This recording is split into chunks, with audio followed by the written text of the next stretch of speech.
हज़रत सैयदा तैयबा अम्मा आशतु सदीक़ा रज़ी अल्लाह ताला अन्हा फरमाती हैं कि नबी करीम सल्लल्लाहु अलैहि वसल्लम मेरे हुजरे नूर के अंदर तशरीफ़ फरमा थे। रात का जब पिछला पहर हुआ तो अचानक से मेरी आंख खुलती है तो मैं क्या देखती हूँ कि हुजूर बिस्तर मुबारक में मौजूद नहीं है। तो मुझे फ़िक्र लाहिक हुई कि अल्लाह के महबूब किधर हैं। आप फरमाती हैं मैं बाहर निकली और आपकी तलाश की, आपको ढूंढा, और जो ख़ास जगह थी जिगर जिधर अल्लाह के महबूब होते थे, असहाब पैगम्बर रिदवानुल्लाह ताला अलैहिम अजमाइन अगर कभी हुजूर को तलाश करने जाते तो सबसे पहले अल्लाह का घर जाकर देखा करते थे। उन्हें पता था कि ये सरकार इस घर में मौजूद होंगे। तो अली मरतबा सामीन आप फरमाती हैं मैंने मस्जिद नबवी शरीफ को देखा और उसके बाद मैंने जन्नतुल बकी को देखा, और जन्नतुल बकी में मैंने देखा सरकार मदीना सल्लल्लाहु अलैहि व आलिहि वसल्लम, आपका सर सजदे में है, अल्लाह से माहवे गुफ्तगू हैं और आपकी आंखें आंसुओं से छम छम बरस रही हैं। आप फरमाती हैं मेरी कदमों की आहट सरकार मदीना सल्लल्लाहु अलैहि वसल्लम ने जब पाई, अपना सर अनवर उठाया और बग़ैर मेरी तरफ तवज्जो किए आपने फरमाया आयशा क्या तुमने ये ख्याल किया कि अल्लाह और अल्लाह का रसूल तुम्हारी हक तलफी करेंगे? कहा नहीं या रसूल अल्लाह, मुझे फ़िक्र लायक हुई कि अल्लाह के महबूब खिलाफ मामूल आज रात के इस पहर कहाँ तशरीफ़ ले गए हैं। तो आपने फरमाया कि मैं खुद नहीं आया, मुझे उस रब ने भेजा है। और जब मैं आराम कर रहा था तो रात का पिछला पहर अचानक मेरी बारगाह में जिब्राइल आते हैं और आकर अल्लाह का पैगाम लाते हैं और अल्लाह की तरफ से सलाम पेश करते हैं। और सलाम पेश करने के बाद कहते हैं हुजूर, अल्लाह ये कहता है कि आज 15 शाबानुल मुअज्जम की रात है, जिसे शबे बरात भी कहते हैं, जिसे लैलतुल मुबारका भी कहते हैं। कहा हुजूर आप उठें, और अल्लाह ये कह रहा है कि आज की रात मेरी बख्शिश इतनी आम है कि कबीला बनु कल्ब की बकरियों के बालों से भी ज्यादा लोगों की आज की रात बख्शिश फरमाता हूँ। आप दुआ कीजिए। तो अब वो रात हमारे पास आने वाली है, 29 की रात है। तो मैं समझता हूँ कि इस पूरी महफिल में सबसे ज़्यादा गुनाहगार मैं अपने आप को समझता हूँ। अगर हम कोई ऐब देखें और अपने अंदर समझें कि मालिक बड़ी ज़िंदगी गुजार दी है, हमने हमेशा जो नफ्स ने कहा वो कर दिया, देखा ही नहीं कि ये करना था भी या नहीं करना था, जो दिल में आया वो करने दौड़ पड़े, ना हमने देखा इसमें अल्लाह राज़ी है या नाराज़ है, ना ये देख पाए कि इसमें रसूल नाराज़ हैं या राज़ी हैं। तो आज हम इस महफिल की वसातत से, इस जंजुआ हाउस में होने वाली सालाना सरकार की मोहब्बत की महफिल पाक की वसातत से, अगर हम दिल में ये इरादा करें कि बड़ा अरसा हो गया हमने नफ्स की मान के ज़िंदगी गुजारी, आज के बाद अगर ज़िंदगी गुजरेगी या खुदा की मान के या मुस्तफ़ा की मान के, बस इंशाअल्लाह फिर अल्लाह ताला की रहमत के दरवाजे खुलेंगे और उसका करम छम छम बरसेगा और उसकी मेहरबानी हम पर ज़रूर होगी। मैं आपका जहन इसी तरफ लेके जाना चाहता हूँ कि एक गोल्डन चांस होता है, पैकेज होता है। जिस तरह हर एक के बिजनेस में उनके एक ख़ास अयाम होते हैं जिसमें उनकी कमाई का वक्त होता है, तो ऐसे ही अल्लाह ताला ने मोमिन के लिए, मुस्लिम के लिए एक ख़ास वक्त रखा है, वो ख़ास रातें रखी हैं, वो ख़ास लम्हात रखे हैं, वो ख़ास घड़ियाँ रखी हैं जिसमें जाग कर चंद आंसू बहाकर ये रब की बारगाह में अपने आप को हाजिर करता है। मालिक वो भी दे देता है जो मांग रहा होता है, और मालिक वो भी दे देता है जो मांगता नहीं उसके हक में बेहतर होता है। अब अजीम रात आ रही है, कोई पता नहीं आइंदा साल ये महफिल हो हम में कौन हो कौन ना हो, जिंदगी का नहीं पता। आपने खुद देखा है कई जनाजे हमने जवानों के उठाए, कई दफ़ा ऐसा घरों में होता है कि बुजुर्ग मौजूद होते हैं, बच्चे दुनिया से उठा लिए जाते हैं। कई दफ़ा ऐसा होता है शोहर जिंदा होता है, बीवी फौत हो जाती है। कई दफ़ा ऐसा भी होता है माँ बाप जिंदा होते हैं, छोटा बच्चा दुनिया से चला जाता है। नौजवानों के जनाजे कभी कभी बुजुर्गों को उठाने पड़ जाते हैं। तो ये मालिक का निज़ाम है, हर एक ने जाना है, दुनिया से रुखसत होना है। पर बंदा इस शान से दुनिया से जाए, उससे मदीने का मुस्तफ़ा भी राजी हो, अर्श का खुदा भी राजी हो। अल्लाह ये शान अता फरमाए। मैं आपको बताऊं कि अल्लाह की रहमतें, उसकी बख्शिशें और उसका जुदो अता इतना ज़्यादा है।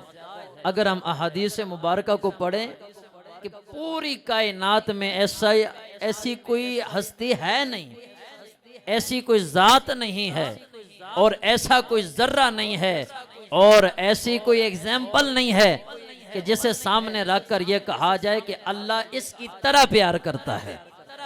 हाँ, हदीस में एक लफ्ज जरूर आता है कि अल्लाह 70 माओं से बराबर नहीं, उनसे ज्यादा प्यार करता है।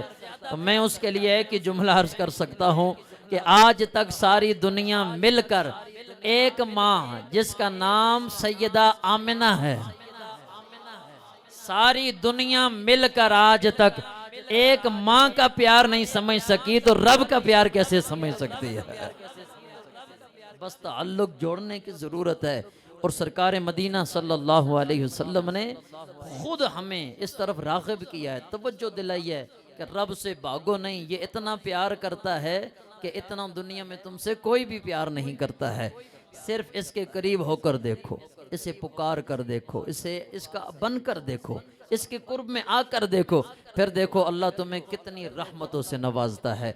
और ये हमारा एक्सपेरिमेंट है, ये तजुर्बा है, ये देखा है, ये हमें लोग खुद बताते हैं कि जब से हमने एक दर पे सजदा किया, मालिक ने हजारों दरों से जान छुड़ा दी है। वो फिर किसी का मोहताज नहीं होने देता। ये तो तजुर्बे की बात है। तो मैं आपको एक बड़ी दिलचस्प बात बताऊं कि सरकार मदीना सल्लल्लाहु अलैहि वसल्लम ने फरमाया कि मैदान हशर में अल्लाह एक औरत की बख्शिश फरमाएगा। कोई बड़े रोज़ों की वजह से नहीं, हालांकि रोज़ा रखना चाहिए, कोई बड़ी इबादत रियाजात की वजह से नहीं। मैं अर्ज़ ये करना चाहता हूँ, वो बेनियाज है, अगर ना मानने पर आए तो सारी ज़िंदगी के सजदे ज़ाया कर दे, कोई पूछ नहीं सकता है। और जब मानने पर आए तो छोटी सी बात पे बख्शिश फरमा दे तो दुनिया हैरान हो जाए। सरकार फरमाते हैं एक औरत को बुलाकर कहा जाएगा, जा तेरी बख्शिश भी कर दी, जहन्नम से आज़ाद भी कर दिया, जन्नत का परवाना भी दे दिया है। अब वो हैरान होगी, मालिक वजह क्या है, मेरे तो अमाल इतने अच्छे न थे और लोग मुझे फाहिशा कहते थे, वजह क्या है। फरमाया वो अमल याद कर, वो नेकी याद कर, जब तू एक दफ़ा जा रही थी और तूने देखा सख्त गर्मियों का मौसम है और एक कुएं के किनारे पर कुत्ता हाँप रहा है और शदीद प्यास के आलम में है और वो ज़मीन की गीली मट्टी को चाट रहा है, तेरे बढ़ते हुए कदम रुक जाते हैं और तू उसकी तरफ मुतवज्जे होती है और तेरे दिल में ये ख्याल पैदा होता है जैसे मैं मखलूक हूँ ऐसे ये भी मखलूक है, जैसे हमें प्यास लगती है ऐसे इसे भी प्यास लगती है, और जैसे हम पानी से प्यास को बुझाते हैं ऐसे ये भी बुझाता है। तेरे दिल में ये ख्याल आया क्यों न इसकी मदद की जाए, और हमदर्दी से तूने जूता उतारा और उतार के तूने उसे धागे से बांधा और कुएं के अंदर लटका दिया, और लटकाने के बाद उसमें पानी भरा और उसके मुंह के सामने रख दिया। जब कुत्ते ने पानी पिया तो उसने सर आसमान की तरफ उठा लिया, क्योंकि हर एक का अपना अंदाज होता है, हर एक का अपना तरीका होता है, हर एक का अपने मालिक से बात करने का अपना ढंग होता है। उसने किस अंदाज में मालिक से सिफारिश की होगी।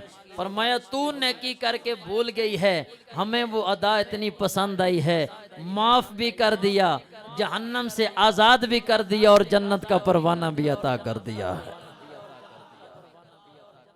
सिर्फ हमने रब से मांगना है, बस मांगना हमारा काम है। आप देखें दरवाजे कैसे खुलते हैं। ये कोई बात है कि हम जिस रिज़्क़ के लिए कितने दरवाज़ों पे जाते हैं, उसके लिए रिज़्क़ देना कोई कमी की बात है? उसके लिए किसी को सेहत देना कोई दूर की बात है? उसके लिए जनाबे वाला किसी के हालात अच्छे कर देना कोई बड़ी बात है? उसके लिए जनाबे वाला किसी के अंदर वो दर्द पैदा कर देना जिससे कभी रूमी पैदा होता है, कभी जामी पैदा होता है, और वो दर्द पैदा कर देना कि एक मर्द कलंदर सरजमीन हिंद में कदम रखता है तो 90 लाख को कलमा पढ़ा देता है। उसके लिए कोई दूरी नहीं है, वो कर सकता है, बस सिर्फ हमारी तरफ से रुख मुड़ा हुआ है, सिर्फ रुख सीधा करें। मौला अली पाक की बारगाह में बंदा आया और उसने कहा जी मुझे ये बात समझाएं, क्या अल्लाह की रहमत नेकों के लिए तो है, तो गुनाहगारों के लिए भी है, बुरों के लिए भी अल्लाह की रहमत है? वो तो हैं ही उसके नाफरमान, ना सुबह सजदा किया, ना दिन को किया, ना शाम को किया, ना हलाल को देखा, ना हराम को देखा, ना मस्जिद देखी, ना रोजा रखा, ना नमाज, ये तो हैं ही उसके नफरमान। तो क्या इन लोगों को भी अल्लाह की रहमत मिलेगी? इत्तेफाक की बात है, बारिश हो रही थी, मौला अली पाक ने फरमाया एक अच्छा बर्तन लेकर आओ, एक बुरा बर्तन लेकर आओ, दोनों को बाहर रख दिया। थोड़ी देर के बाद फरमाने लगे उठा के ला। जब उठा के लाया फरमाया देख पानी दोनों में बराबर है। कहा जी बराबर है। फरमाया एक अच्छा था एक बुरा था, और रहमत बरस रही थी, तो रहमत ने यह नहीं देखा अच्छे पे बरस रही हूँ या बुरे पे बरस रही हूँ। कहा ये मेरे मालिक का अंदाज है, उसका करम है, उसकी नवाजिश है, उसकी अता है। वो नहीं देखता कि ये अच्छा है या बुरा है। जब करम करता है तो एक अपनी रहमत के कतरे से सारी कायनात के गुनाहों को धो दे तो धो सकता है। ये अल्लाह ताला की शान है, पर हमने करीब होना है। एक मैं आपको बात बताऊं, मिशकात की रवायत है, सरकार फरमाते हैं एक बंदे की अल्लाह ने एक छोटी सी बात से बख्शिश कर दी, उसे खुद भी नहीं याद कि मैंने ये नेकी की है। अल्लाह ने फरमाया जा तेरी बख्शिश जन्नत दे रहा हूँ। कहा मालिक किस वजह से? फरमाया तूने एक दफा रास्ते से कांटा साइड पे किया था, एक झाड़ी पड़ी थी वो साइड पर की थी। कहता मुझे नहीं याद आ रहा। अब देखे ना अल्लाह अपना रब होना बता रहा है। कहा जी मुझे नहीं याद आ रहा कि मैंने कब उसको रास्ते से हटाया है। तो अब मालिक उसे याद करवा रहा है। कहा एक झाड़ी थी, जब लोग गुजरते उन्हें तकलीफ होती थी, अपना दामन बचाकर गुजरते थे। एक बंदे ने काट दी, वो सूख गई, और तू गुजरने लगा, उसने तेरे दामन को पकड़ लिया, तेरा रुख आगे था, तूने देखा नहीं कि मेरे कपड़े के साथ झाड़ी लग गई है, वो खुद ही तेरे दामन के साथ लगी भी और दूर जाकर गिरी भी। और मुझ रब को ये अदा इतनी पसंद आई, मैंने कहा तूने मेरी मखलूक के लिए रास्ता साफ किया है, उनके लिए आसानियां की हैं, और उनके लिए तूने वो काम किया है जो मैं रब करता हूँ। रहम करना मेरा काम है, मेहरबानियां करना मेरा काम है। तूने अगर वो किया है, जा अब रब ने तेरी इस वजह से बख्शिश फरमा दी है कोई इतनी रहमत करने वाला? है कोई इतना मेहरबान? है कोई इतना सखी लजपाल? मेरे आका फरमाते हैं ये वो अजीम रात आ रही है जो 29 तारीख को आएगी, शाबान अल मुअज्जम की शब बरात। इसको ज़ाया नहीं करना, गप शप में नहीं गुजारना, इसे टीवी और न्यूज़ देखने में नहीं गुजारना। खुदा की कसम सारे राबते बंद करके, ये मोबाइल फ़ोन बंद करके, हर एक की दावतें ख़त्म करके कोशिश करो मस्जिद के किसी कोने में बैठ जाओ, चंद आंसू बहा सको तो बहा लो, क्योंकि मोमिन के आंसू की कदर इतनी है। हुजूर फरमाते हैं ये आंख से निकला हुआ आंसू अल्लाह का गजब बुझा देता है, उसकी जहन्नम की आग को ठंडा कर देता है। पर हमारे अंदर वो जज्बा जरूरी है। अल्लाह ताला हमारे अंदर वो जज्बा देखना चाहता है, वो मोहब्बत देखना चाहता है। और मैं बात कर रहा था कि अल्लाह ताला कितना मेहरबान है, कितना लजपाल है, और कितनी अपने बंदे की बख्शिश के लिए वो, किसी फारसी के बंदे ने कहा था कि रहमत हक बहाओ नमी जोयद बहाना मी जोयद। अल्लाह की रहमत बंदे को बख्शने के लिए कीमत नहीं लगाती, सिर्फ बहाना तलाश करती है, और बहाना मिल जाता है तो बंदे की बख्शिश का समा हो जाता है। तो एक बंदा जो इतनी बड़ी रात, हुजूर फरमाते हैं कि जो ही मगरिब तुलू होती है और सूरज गुरूब हो जाता है, मगरिब आ जाती है, तो अल्लाह ताला अपनी शान के मुताबिक आसमान दुनिया पे नज़ूल रहमत फरमाता है। और वैसे कोई भी बंदा हो, एक बार दे, दो बार दे, तीन बार दे, तंग हो जाता है, और फिर वो नहीं चाहता कि लोग आकर मुझसे मांगे। पर ये कितना बड़ा सखी है, अगर ना दे तो हिकमत होती है, दे दे तो कोई एहसान नहीं होता। कहता है मांगो मैं देता हूँ, ना मांगो तो नाराज होता है, मांगो तो खुश होता है। और जब देता है तो फिर देने की इंतहा कर देता है। और सरकार फरमाते हैं कि आसमान दुनिया पे रब आता है और फिर खुद उसकी रहमत आवाज लगाती है, क्या आज कोई है मुझसे रिज़्क मांगने वाला? ये हुजूर का फरमान। फरमाया क्या है कोई रिज़्क मांगने वाला, मैं उसे रिज़्क अता कर दूं? क्या आज कोई है बख्शिश मांगने वाला, मैं उसकी बख्शिश फरमा दूं? है कोई सेहत मांगने वाला, मैं उस बीमार को सेहत अता कर दूं? है कोई बे औलाद जो औलाद मांगने वाला, मैं उसे नेक साले औलाद अता फरमा दूं? और ये सुबह तक आवाज लगती रहती है।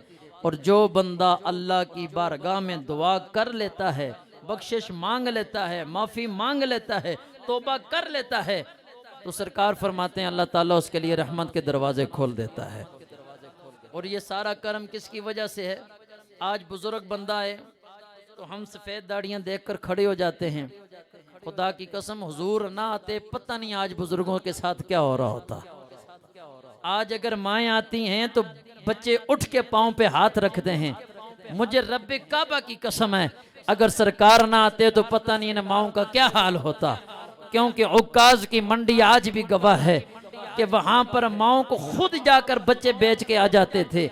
और अरब की सरजमीन आज भी गवाह है कि जिंदा बच्चियों को जाकर जमीन में गड़ा खोद के दफना के आ जाते थे और उनकी चीखों पे कोई कान नहीं धरता था। अगर सरकार ना आते तो माओं की इज्जतें कौन सिखाता? हुजूर ना आते तो बहनों की इज्जतों को कौन सिखाता? हुजूर ना आते तो ये जवानों की जवानियों की इज्जतें कौन बताता? मुझे बड़े खुले दिल से ये कहना है, आज बुजुर्गों की इज्जत है तो हुजूर की वजह से, आज माओं की इज्जत है तो हुजूर की वजह से, आज जवानों की जवानियां हैं तो हुजूर की वजह से। आज अगर हमारी माएँ, बहनें और बेटियां इनकी इज्जतें की जाती हैं तो कमली वाले का सदका ये की जाती हैं, तो फिर जिस नबी की वजह से ये सारा कुछ है, कहने वाला कहता है ये ना ये अंदाज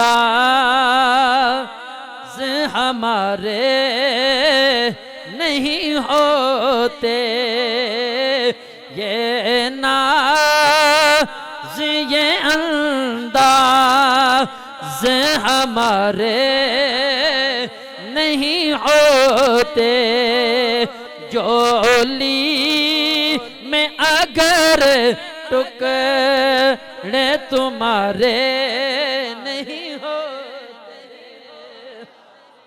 हर बंदा पहले सोचे कि मेरी जो इज्जत है ये मेरी अपनी किसी अकल की वजह से या इल्म की वजह से या खूबी की वजह से है या कमली वाले का सदका है। अगर लगे कमली वाले का सदका है फिर मिलके कहें सुभान अल्लाह। बेदाम ही बिक जाइए बाजार नबी में, बेदाम ही बिक जाइए बाजार नबी में, इस शान के सौदे में खसारे नहीं होते, इस शान के सौदे में खसारे नहीं होते। हासिल कलाम बात, हम जैसे निकम्मों को गले कौन लगाता, हम जैसे निकम्मों को गले कौन लगाता, सरकार अगर आप हमारे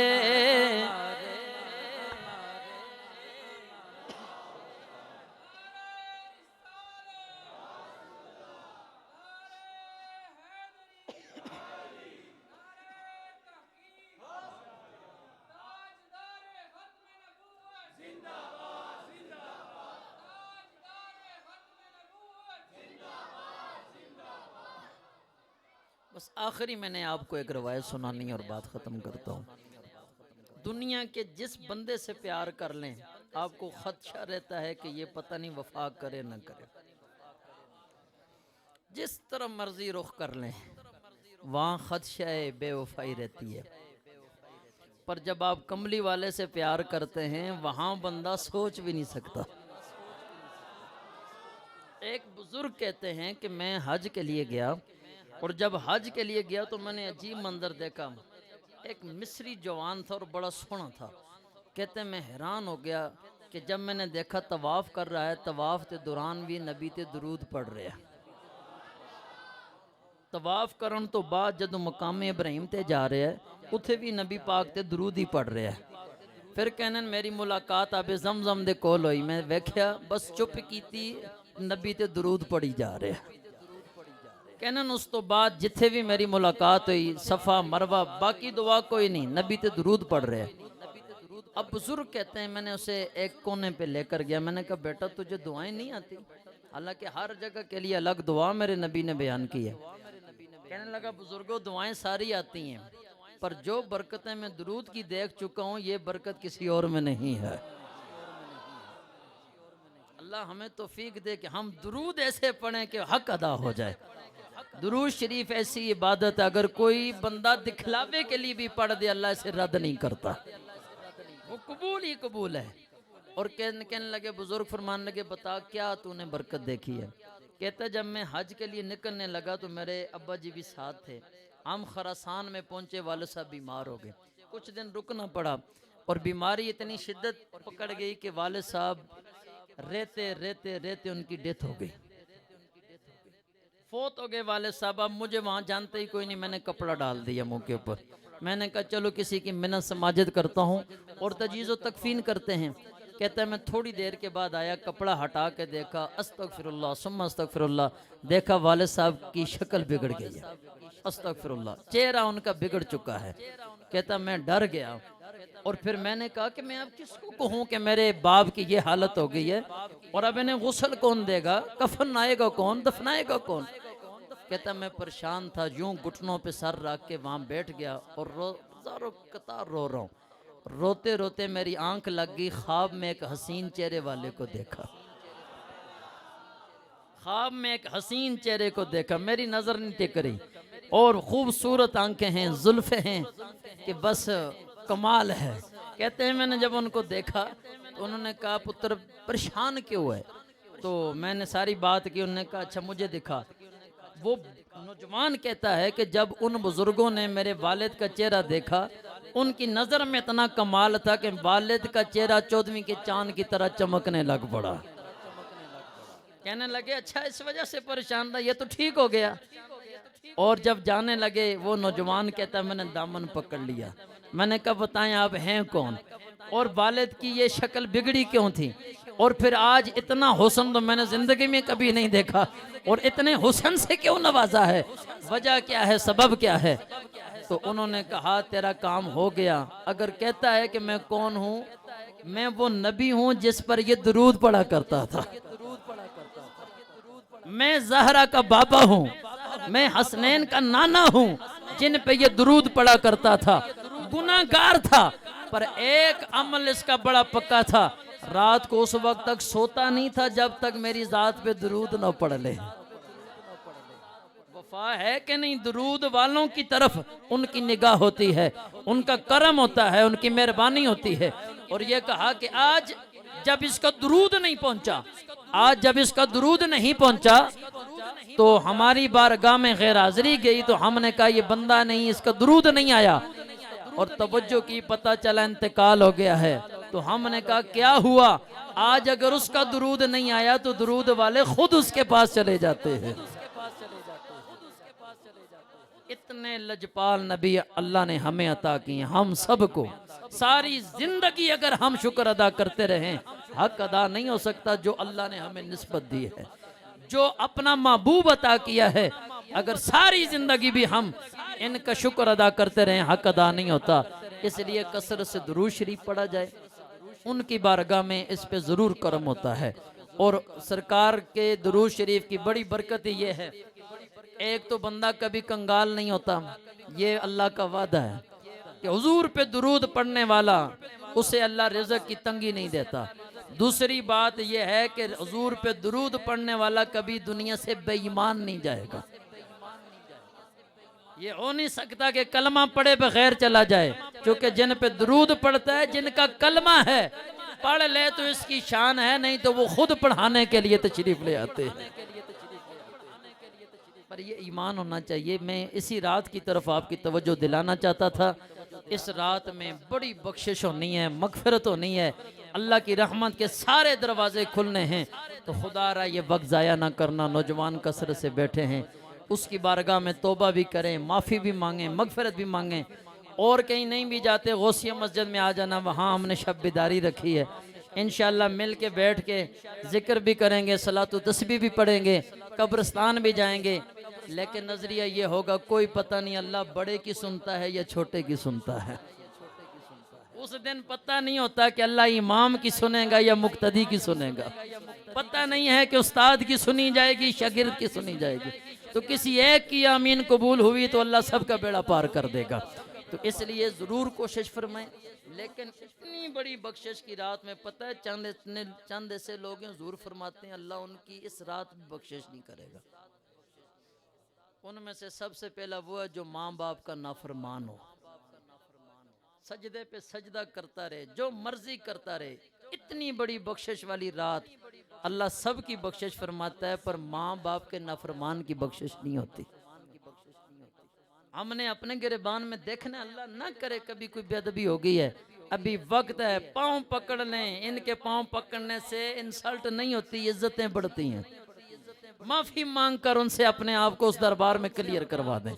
खुदा की कसम, यहाँ चंद मिनट की समाजत अगर जहन्नम से आज़ादी दे दे और जन्नत दे दे, इससे बड़ा सौदा कोई नहीं है, अगर बंदा समझ सके। दूसरा, आदि शराबी जो तौबा न करे, हुजूर फरमाते हैं उसकी बख्शिश भी इस रात नहीं होती। और तीसरा, वो बंदा जो रिश्तेदारों को तोड़ता है, पड़ोसी उससे नाराज, रिश्तेदार उससे नाराज, चाचे मामे उससे नाराज, जो भी रिश्तों के अंदर फूट डालता है, सरकार फरमाते हैं ये कीना रखने वाला बंदा इस रात अल्लाह कहता है इसकी बख्शिश नहीं होगी। तो कितनी बड़ी बदकिस्मती होगी कि सारों की बख्शिश हो, बंदा इन ऐबों की वजह से रह जाए। सबसे पहले मैंने अपने गिरबान में, उसके बाद हाथ जोड़ के आपसे दरख्वास्त है, हर बंदा देखे कि इनमें से कोई बात मेरे अंदर तो नहीं है। अगर है, चुप करके मालिक की बारगाह में तौबा करे। वो कहता है तौबा करना तेरा काम है, कबूल करके तेरे गुनाहों को धो डालना ये मुझ रब का काम है। हम गुनाहगारों को तेरी मेहरबानी चाहिए, सब गुनाह धुल जाएंगे, तेरी रहमत का पानी चाहिए, हम गुनाहगारों को तेरी मेहरबानी चाहिए, सब गुनाह धुल जाएंगे, तेरी रहमत का पानी चाहिए। बस एक कतरा उसकी रहमत का आ जाए तो हम जैसे बेहिसाब गुनाहगारों के लिए काफ़ी है। अल्लाह ताला असाम भाई के वालिद मोहतरम मरहूम मगफूर, उनकी बख्शिश व मगफरत फरमाए और जन्नतुल फिरदौस में आला अरफा मुकाम अता फरमाए। इस घर में ढेरों रहमतों बरकतों को नुज़ूल फरमाए। वाखिर दावाना अनिल हम्दुलिल्लाहि रब्बिल आलमीन। मुस्तफ़ा जाने रहमा